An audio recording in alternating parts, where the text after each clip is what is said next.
जो हीरा मेरे लिए पत्थर मात्र है, आज वो तुमसे मिलने का माध्यम बनेगा। मां, शीघ्र ही तुम मेरे सामने खड़ी होगी, मेरे सभी प्रश्नों के उत्तर देने के लिए।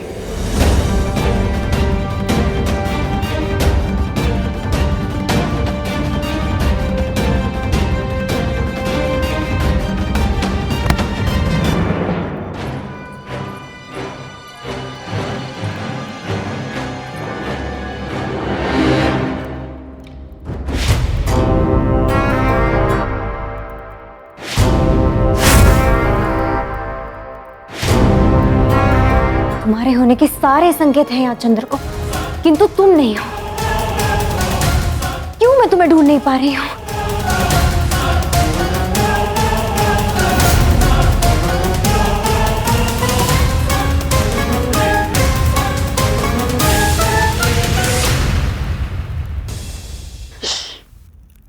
भाई,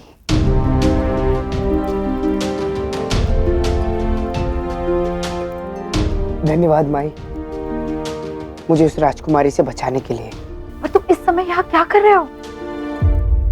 राजकुमारी के अंग रक्षक तुम तो दिन के समय हो ना? हाँ हाँ माई, किंतु हूँ तो एक दास ना, और दास का कर्तव्य होता है अपने स्वामी के आदेश का पालन करना। और ये जो मेरा नया स्वामी है ना, ये थोड़ा विचित्र है, मुझसे ऐसे ऐसे काम कराता है जो मैं करना ही नहीं चाहता।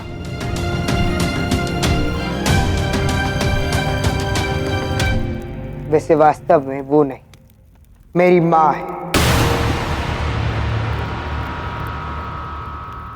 जो मुझे ये सब करने के लिए विवश कर देती है, क्योंकि मैं उनसे मिलने के लिए इतना आतुर हूं कि उसके लिए मैं सब कुछ करने को तैयार हूं,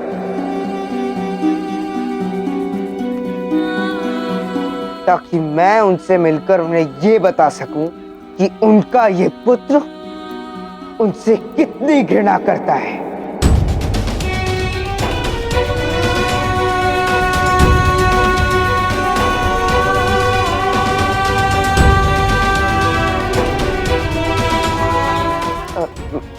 मुझे क्षमा कर देना माई कि मैं आपके समक्ष अपने मन की बात कह देता हूँ। कदाचित ये हमारा बंधन ही है जो तुम्हें अपने मन की बात कहने पर बाध्य कर देता है।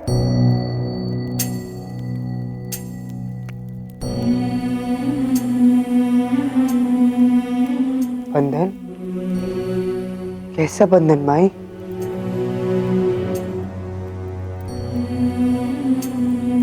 बंधन?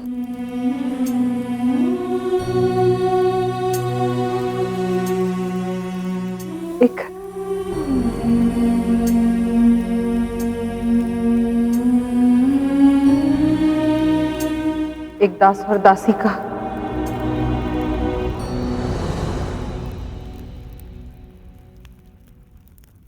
हाँ, सत्य है। अब तुम्हें जाना चाहिए। वहां से नहीं, इस मार्ग से जाओ। सुनो,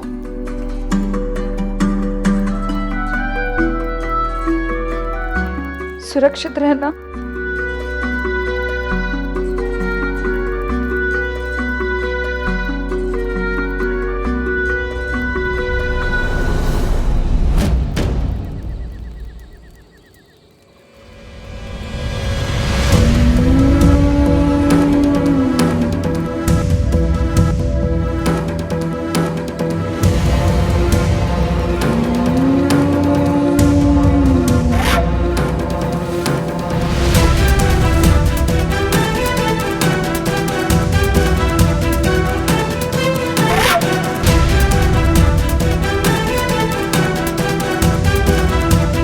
ये दास चंद्रगुप्त इतनी रात को महल में क्या करने आया था?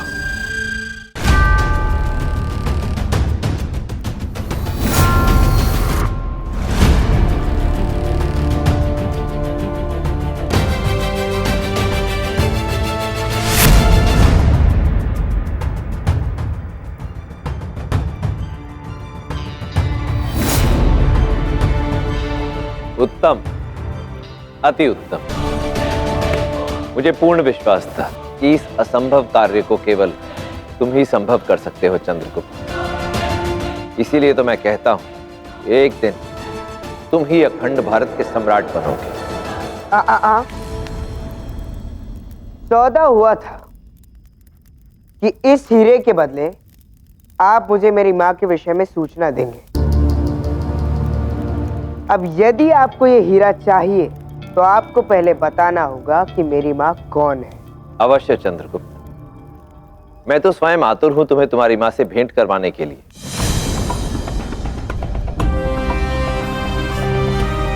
क्या अर्थात आप मुझे उनके विषय में जानकारी नहीं, उनसे भेंट करवाओगे? हाँ चंद्रगुप्त, अब समय आ गया है जब तुम अपनी मां से भेंट करो। आओ।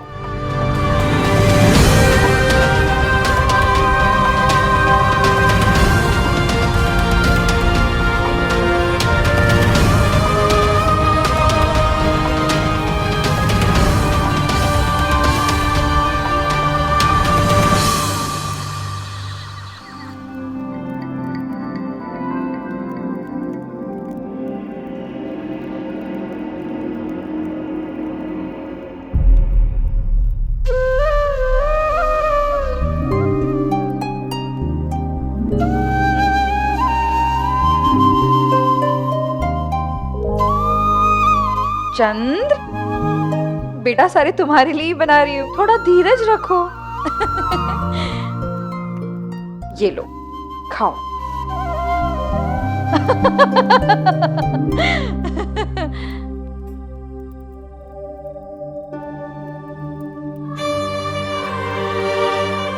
वर्षों पश्चात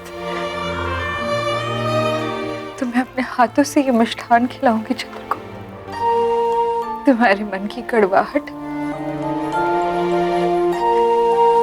अपने ममता की मिठास से मिटा देगी तुम्हारी ये मां।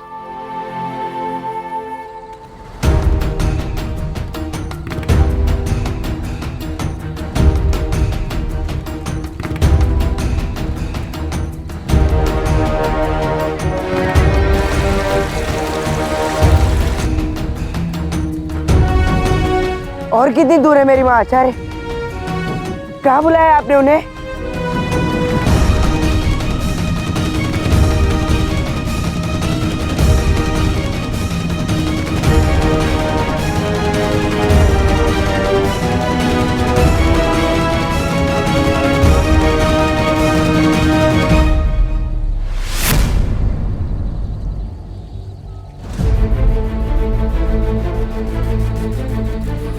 क्या हुआ आचार्य, आप रुक क्यों गए?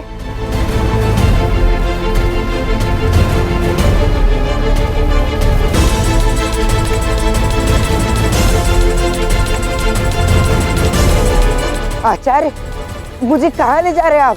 तुम्हारी मां के पास। तुम्हारा उससे मिलना अत्यंत आवश्यक हो गया है।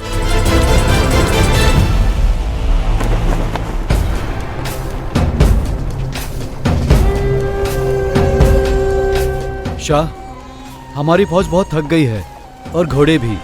अगर आप मुनासिब समझो, इन्हें थोड़ा आराम करने दें। मुल्क रुककर सुस्ताने से नहीं फतेह होते। जो सुस्ताने रुक गया उसको कयामत तक मंजिल हासिल नहीं होती।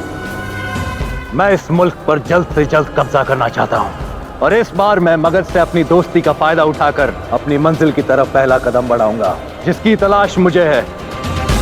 इस मुल्क की मिट्टी से इसके नए शाह का महल बनेगा।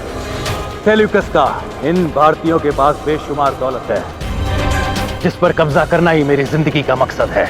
तो अब आराम धनानंद के महल पहुंचकर ही होगा।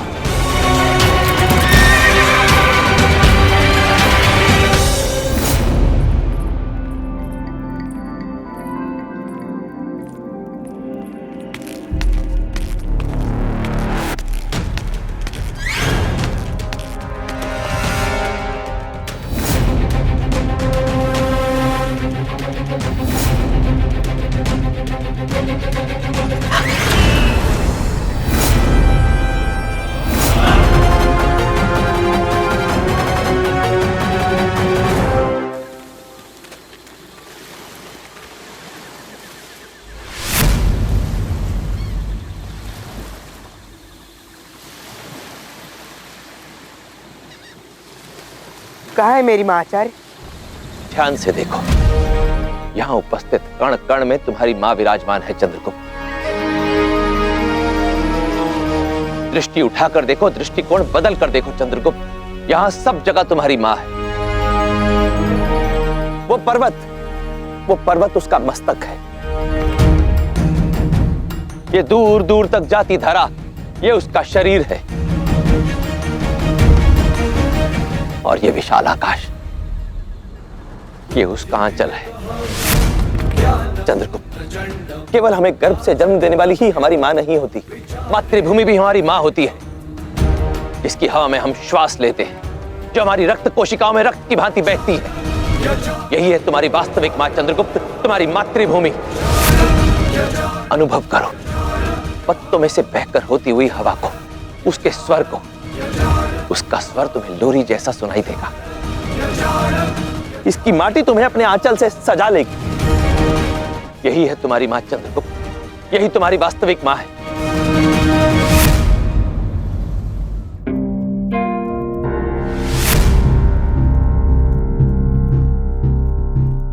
कहाँ जा रही है मोरा?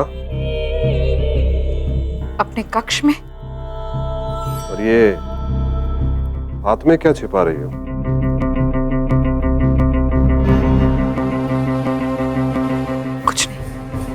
कुछ नहीं। तनिक मैं भी तो देखूं ये कुछ नहीं नामक वस्तु होती कैसे?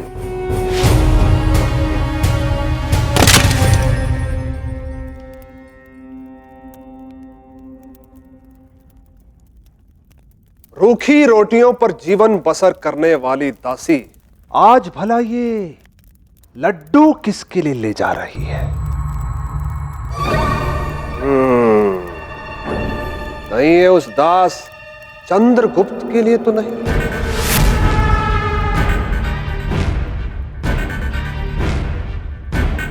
अवश्य उसी के लिए है। कहाँ है वो? चंद्रगुप्त, वो यहाँ का? वो तो दिन के समय रक्षक है ना, भला रात्रि में उसका यहाँ क्या काम? किंतु हाँ, ये लड्डू उसी के लिए है। तो क्या हुआ? तुम्हारा उस दास से क्या संबंध है? इतना प्यार क्यों उमड़ रहा है उसके लिए? संबंध समझने के लिए हाड़ मांस का हृदय होना चाहिए। तुम लोगों का हृदय तो पत्थर का है, तुम नहीं समझ सकते। एक मां से उसका पुत्र तो छीन सकते हो, लेकिन उसकी ममता को छीनना तुम लोगों के वश में नहीं।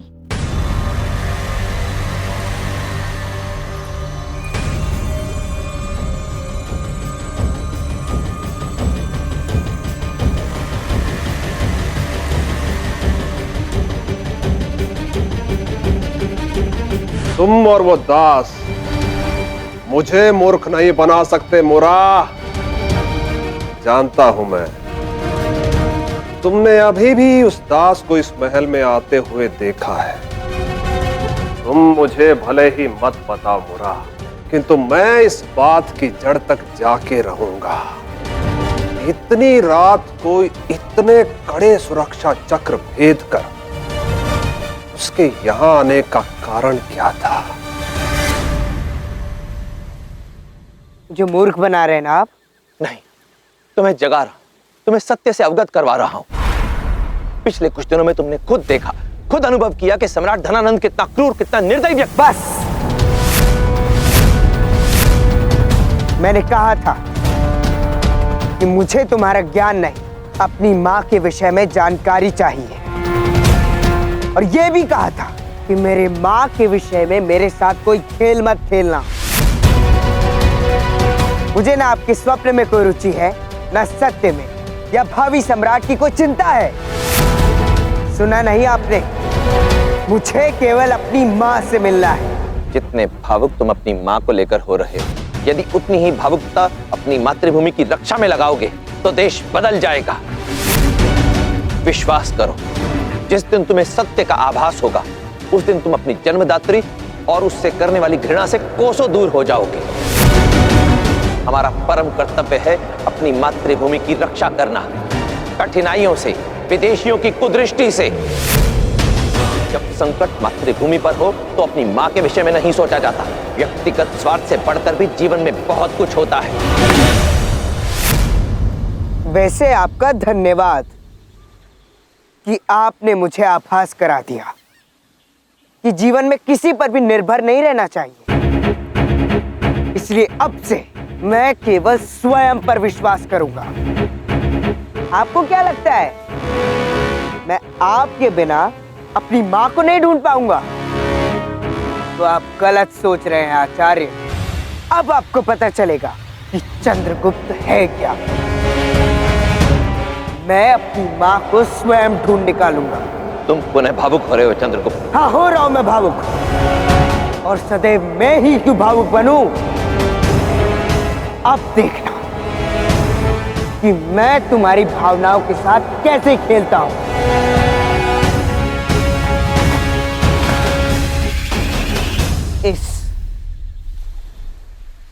इसी हीरे को प्राप्त करने के लिए आपने मेरे साथ खेल खेला ना, किंतु मुझे नहीं लगता कि तुम इसे पाने के पात्र हो।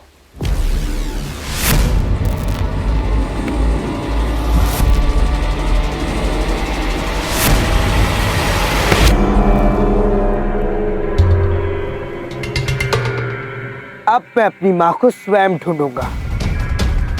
आशा है कि हम दोनों फिर कभी ना मिले। प्रणाम।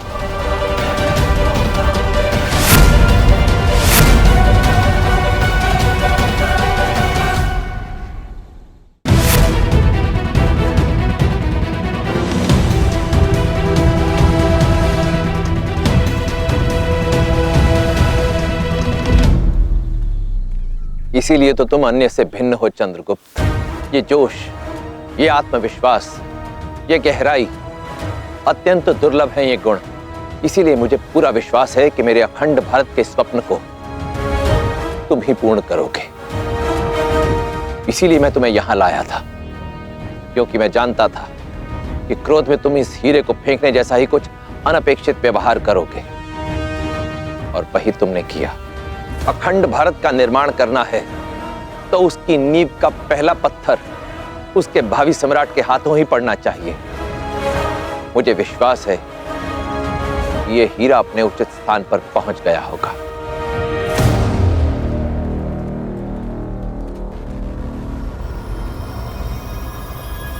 ऐसा नायाब हीरा मैंने अपनी जिंदगी में कभी नहीं देखा।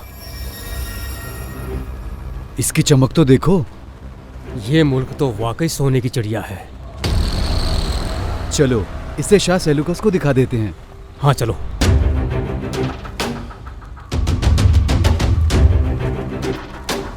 सब कुछ आचार्य की योजना के अनुसार ही हो रहा है।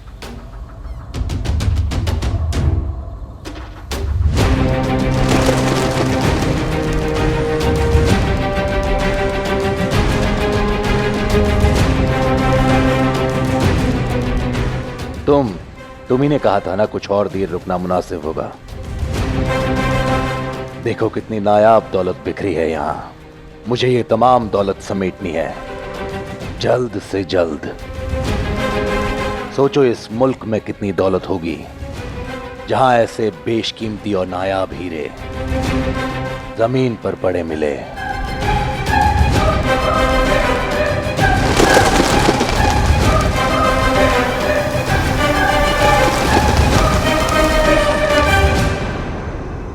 हीरा अपने उचित स्थान पर पहुंच गया। आशा है कि सेल्यूकस को यह भेंट पसंद आएगी, जिसे वो कल धनानंद को अवश्य दिखाएगा। और फिर आरंभ होगी मेरी मतभेद की कूटनीति।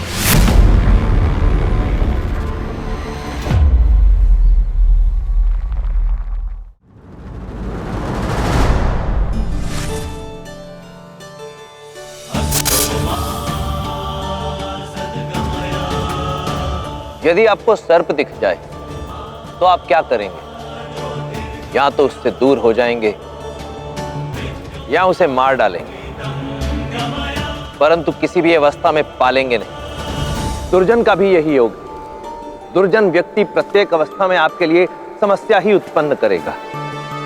या तो भयभीत करेगा या समाप्त, और दोनों ही दशा ठीक नहीं। दुर्जन व्यक्ति की दुर्जनता समझ आ जाने पर केवल एक ही मार्ग शेष रहता है, उसका अंत।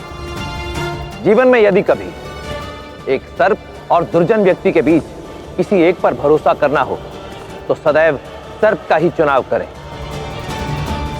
क्योंकि सर्प केवल तभी डसता है जब उस पर प्राणों का संकट हो, परंतु दुर्जन व्यक्ति अपने स्वार्थ के कारण पग पग पर आपको हानि पहुंचाने से पीछे नहीं हटेगा। नीतियां मेरी, नियति आपकी। ये हीरा मगध के सम्राट धनानंद के सिंहासन में जड़ित बहुमूल्य हीरा है। आपको इसे उनको लौटाना चाहिए। वाकई। और बहुत जल्द तुम्हारे मुल्क के ऐसे सारे नायाब हीरे जवाहरात मेरे कदमों में पड़े होंगे।